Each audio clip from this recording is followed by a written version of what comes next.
Welcome to Wednesday, February 15th, 2023. Your Day with a Podcast brought to you by Cowboy State Daily. Check them out at cowboystatedaily.com. Also being brought to you by WYDOT. Call 511 or go to wyoroad.info for more travel information. It's going to be a very cold day across the western high plains and across the Intermountain West as the door to Canada wide open. Snow will be most widespread in Colorado, Kansas, parts of southern areas of Nebraska, parts of far southern Wyoming. Very cold with flurries elsewhere. Sub-zero temperatures and sub-zero wind chills tonight and early Thursday will be found, especially in the snow-covered basins and valleys along and west of the divide. Single digits will be found in many other areas, so be ready for some very cold temperatures over the next 36 hours. There's a small break in the weather Friday and Saturday. In fact, tomorrow will be clearing out, but Thursday will be a cold day. Friday and Saturday will bring a little bit of moderation in temperatures and a break. However, once we get into Sunday, mountain snows are going to be increasing across the northern Rockies. And then as we get into next week, it's going to be cold, it's going to be unsettled, and we've got a couple of snow chances. We have some snow chances early in the week, and then we have snow chances late in the week. This is a pattern where the winds aloft come in from the northwest. That northwest flow, we call it, is very productive in the high country of Montana, parts of Idaho, Wyoming, and Colorado. The mountain ranges in the pattern where the winds come from the northwest aloft is a very good way to make it snow in the high country. And there will be some opportunities for snow on the plains as well. So next week is going to be quite wintry. Today's satellite image shows that nice spot of low pressure right here, right on the Four Corners area. You can see the storm getting itself better organized. You can see the swirl there, and you can see this enhanced band of cloudiness forming right here. As the low gets better organized and well put together, it's going to start to make its track to the east in a direction just like this. Notice, in terms of geography, in terms of scale, it's not a tremendously strong storm. So the focal point of the heavier precipitation is going to be right along the path of the storm. But the northern edges, as we'll show you here in a moment, will produce a little bit of snow. We have a swirl of clouds here in the upper Midwest. That was the low that kicked out ahead of this storm system here. There you can see the low right over northwestern areas of New Mexico. And this is the path of the precipitation today. So here's your axis of heaviest precipitation over portions of Colorado, the Four Corners region, western and northwestern areas of Kansas, then along and south of Interstate 80 in Nebraska. Going to see a widespread light to moderate to sometimes heavy snow event there affecting Interstate 80.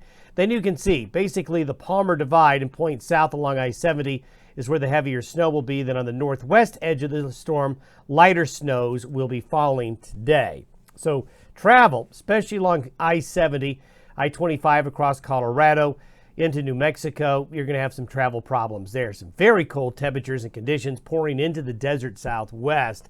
Looks like places like Tucson today struggling to even get to 50 degrees as that cold air pours south into the region. These are the forecasted low temperatures for tomorrow morning. The gray area shows all of those valleys and areas along and west of the divide going below zero or near zero. So it's going to be a very cold night across the whole part of the western United States. Temperatures going below freezing in the central valleys of California. And then you can see those temperatures all the way down into the desert states that are going to be very, very cold. Here's the break in the weather Friday and the Saturday. The low heads into the Great Lakes. That low off the coast of California is kind of stalled there. So we're going to have a little break. Not as nice of a break that we had this past weekend. But for Thursday, it'll be clearing and cold. Friday and Saturday will be fair, cool, a little bit warmer though, and dry. However, by Sunday morning, we start to see that high in the eastern Pacific get well established. You see the high up here in the North Atlantic. So what we're forming here is the pattern that is going to force colder air out of Canada with the jet stream wanting to build a trough. So it starts Saturday night into Sunday with snow into the Pacific Northwest and mountains of northwestern Wyoming, Montana, and into Idaho. Then as we get into Tuesday morning, we just see that high is still there, still anchored. So we're going to want to see that jet stream just because it's got nowhere to go other than take the dip. And the door to Canada gets wide open again. So here comes the cold. And overrunning the cold will be strong jet stream winds aloft coming in from the northwest. This is the pattern that really makes it snow in the high country. Then cold air overspread, so you can see the temperature forecast for the entire West next week going to be very chilly relative to the 30-year averages.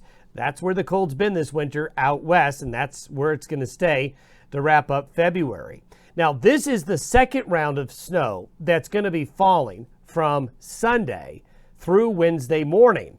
So everything you see here has no relation to what I just showed you with what's going on now.